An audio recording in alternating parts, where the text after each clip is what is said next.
Bakunzi ba Joss Hataya turabasuye, twizere ko mumeze neza cyane, twizere ko aho muri hagiye hatandukanye mumeze neza cyane.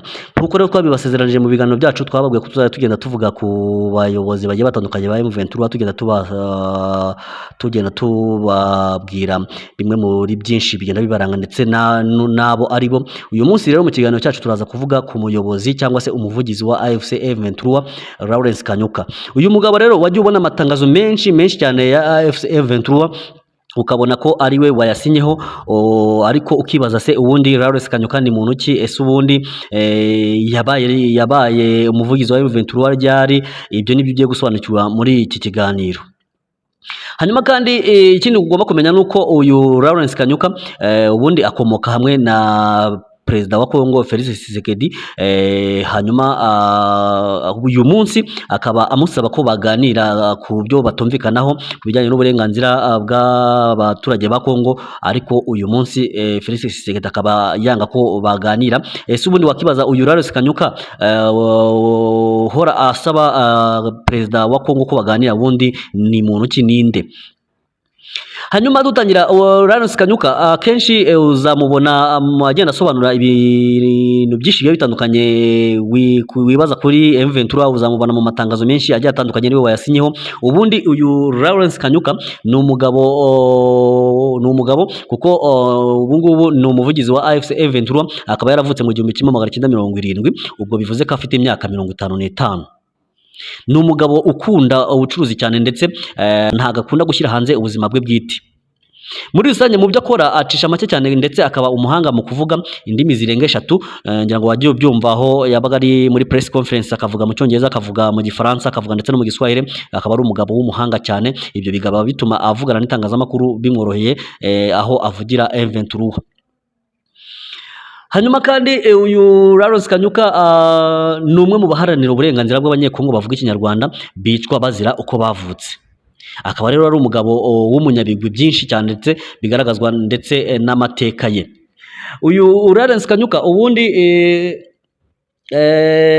nkuko twabibabwiye mu kanya, nkuko namaze kubikubwira, ni umugabo ukunda ibijyanye n'ubucuruzi cyane kuko afite amakampani cyangwa se amakampani y'ubucuruzi agiye atandukanye, aho afite amakampani yitwa Kingston Fresh Limited itanga serivisi z'ibiribwa, iyo ngiyo kampani kabikorera mu Bwongereza, ndetse n'iyitwa Kingston Holding y'ibijyanye n'ubujyanama mu bucukuzi bw'amabuye y'agaciro ikorera mu Bufaransa. Hanyuma urumva impamvu yita izi kampani za Kingston nuko n'ubundi mu busanzwe ubusanzwe yitwa Lawrence Kanyuka Kingston, bivuze ko Kingston ni rimwe mu mazina y'uyu mugabo. Hanyuma kandi nkuko twabikubwiye ni umuvugizi wa AFC M23, ariko kandi kubera ko ubuyobozi bugomba kubakwa neza, Lawrence Kanyuka ni umuvugizi wa M23 cyangwa se wa AFC M23, ndetse akaba afatanyije n'uwitwa Afande Colonel Wiringoma, akaba ari umuvugizi w'umutwe witwaje intwaro wa M23 mu rwego rwa gisirikare. Hari abantu benshi rero batari bazi gutandukanya ibi bintu, bakibaza ngo ese Wiringoma ni Colonel Wiringoma ninde, ese Lawrence Kanyuka ninde, ko bose ari abavugizi. Ariko uyu nguyu Lawrence Kanyuka ni umuvugizi wa AFC M23 mu bijyanye na politiki, mu gihe Afande Colonel Wiringoma ni umuvugizi wa AFC M23 mu rwego rwa gisirikare.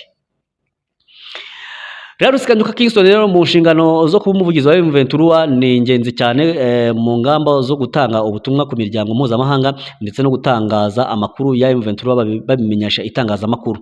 Bivuze ko akenshi niwe uzabona mu itangazamakuru cyangwa se niwe uzabona yagiye asinya amatangazo agiye atandukanye abakubiyemo ibyo M23 ishaka gutangariza amahanga ndetse n'ibindi bihugu. Hanyuma rero kandi uyu nkuko twatubikubwiye afite kampani z'ubucuruzi bugiye butandukanye yitwa Kingston Fresh Limited ndetse n'itwa Kingston Holding ikorera mu bijyanye n'ubucukuzi bw'amabuye y'agaciro. Akaba nkuko twabibabwiye akaba akunda ubucuruzi. Rero mu minsi yashize yafatiwe ibihano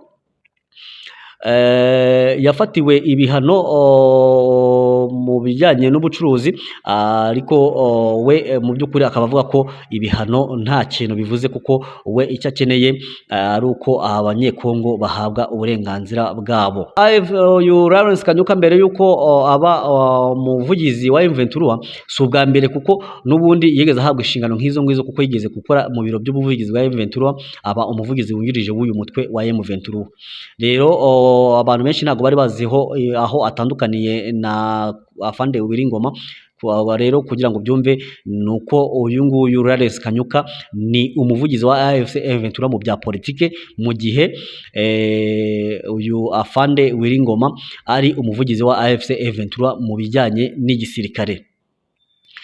Rero nuko inzego z'ubutegetsi bwa M23 zubatswe bigendanye namwe mu mategeko agomba kugenderwaho hakirwaho abayobozi bagiye batandukanye muri M23. Ayo rero akaba ari amwe mu mateka